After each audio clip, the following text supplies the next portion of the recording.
Vođa korejskog naroda i generalni sekretar Korejske partije rada Kim Il-sung srdačno je dočekao visokog gosta, predsjednika Socijalističke federativne republike Jugoslavije i Saveza komunista Jugoslavije Josipa Broza Tita.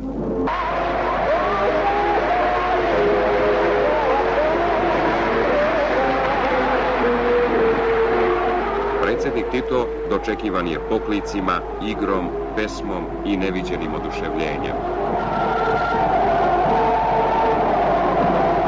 Na najvećem trgu, gdje je bio vrhunac ove svetkovine boja i zvuka, gdje su ljudska čula postajala nesposobna da prime sve te utiske, predsjedniku Titu uručeni su simbolični pokloni, srebrni mač i statua borca protiv imperijalizma.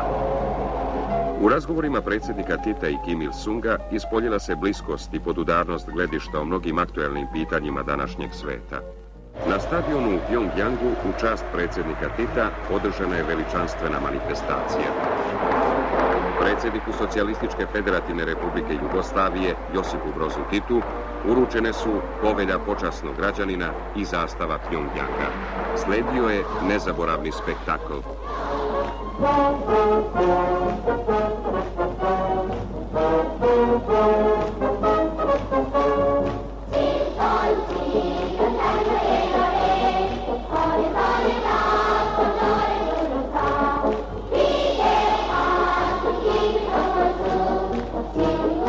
Ovaj izuzetan program postao je inspiracija i nedostižan uzor mnogim proslavama i spektaklima širom sveta.